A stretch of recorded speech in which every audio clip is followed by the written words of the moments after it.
प्यारे बच्चों, आज हम सब बिल्कुल एक नए प्रकार का वीडियो देखेंगे। आज मैं आप सबको अकाल और उसके बाद कविता जो नागार्जुन जी की रचना है, बाबा नागार्जुन की रचना है, आज मैं उसके बारे में आपको पढ़कर बताऊंगा। यूँ तो आप अपने टेक्स्ट बुक में भी यह कविता पढ़ सकते हैं, पर आज का यह प्रयोग मैं इसलिए कर रहा हूँ कि जैसा कि आप जानते हैं कि जब आप बड़े प्रश्नों का उत्तर देने चलते हैं उस समय उत्तर लिखते लिखते आपको कोटेशन लिखने की आवश्यकता होती है। कोटेशन कविता की लाइनों से हम लोग चुन कर देते हैं। कोटेशन देने से आपका उत्तर एक सुंदर उत्तर के रूप में परिवर्तित होता है और कोटेशन देने से उत्तर अच्छा होता है। इस उद्देश्य से मैं आपको आज कविता पढ़कर सुनाऊंगा और आप मेरे साथ इस कविता को जब सुनेंगे तो आपको ये कविता याद होगी और आप उस कोटेशन को सही जगह पर प्रयोग कर सकेंगे। इसके अलावा भी इस वीडियो में मैं आपको और भी कुछ विशेष जानकारियां दूंगा जो नागार्जुन जी के बारे में होंगी और कविता के बारे में भी। तो चलिए बिना विलंब किए आज हम लोग इस कविता को शुरू करते हैं और इस प्रयोग में आप हमारे साथ रहिए, ज़रूर ही कुछ अच्छा ही होगा, उम्मीद है मुझे पूरी।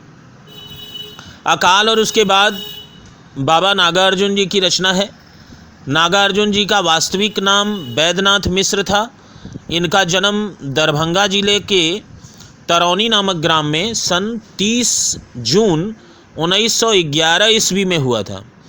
नागार्जुन जी जन्मवादी कवि थे। इनका संपूर्ण जीवन यायावरी रहा। ये राहुल सांस्कृत्यायन और सहजानंद सरस्वती से प्रभावित थे। नागार्जुन जी का व्यक्तित्व विद्रोही था। नागार्जुन जी का व्यक्तित्व विद्रोही था। राजनैतिक व्यवस्था से विद्रोह के कारण इन्हें जेल भी जाना पड़ा।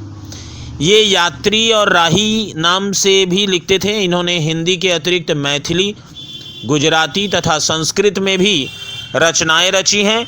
इनकी प्रमुख रचनाएं हैं युगधारा, प्यासी पथराई आँखें, पाषाणी, सतरंगे पंखों वाली, तालाब की मछलियाँ, चनाजोर गरम, प्रेत का बयान, खिचड़ी विप्लव देखा हमने आदि प्रमुख काव्य कृतियाँ हैं।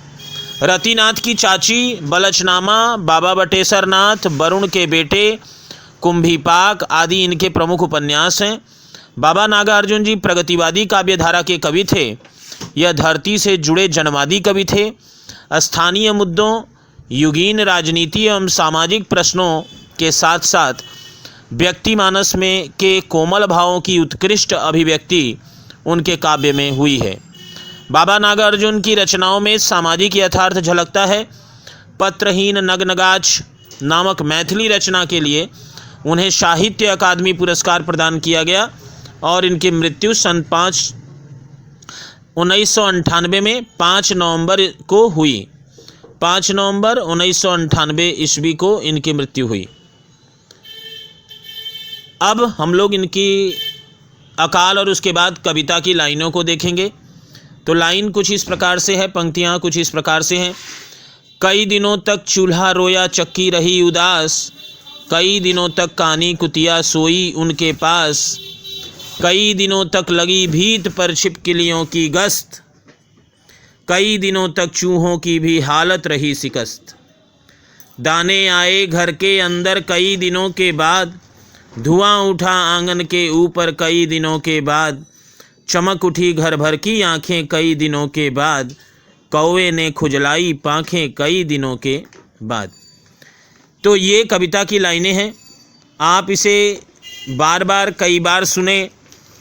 आपको जब लाइनें याद रहेंगी, पंक्तियाँ याद रहेंगी, तो आप उसे सही जगह पे जाके कोटेशन में उसका प्रयोग कर सकेंगे और इसी प्रयोग से आपका उत्तर अच्छा होगा और उससे आपको अधिक अंक प्राप्त होंगे। इसी उद्देश्य से यह प्रयोग आज मैंने किया है। यह प्रयोग आपको कैसा लग रहा है इसको ज़रूर कमेंट बॉक्स में बताएं और अपनी प्रतिक्रिया अवश्य दें। तो मिलते हैं, छोटा वीडियो है। चलिए अगले वीडियो में मिलते हैं फिर दुबे सर से। धन्यवाद।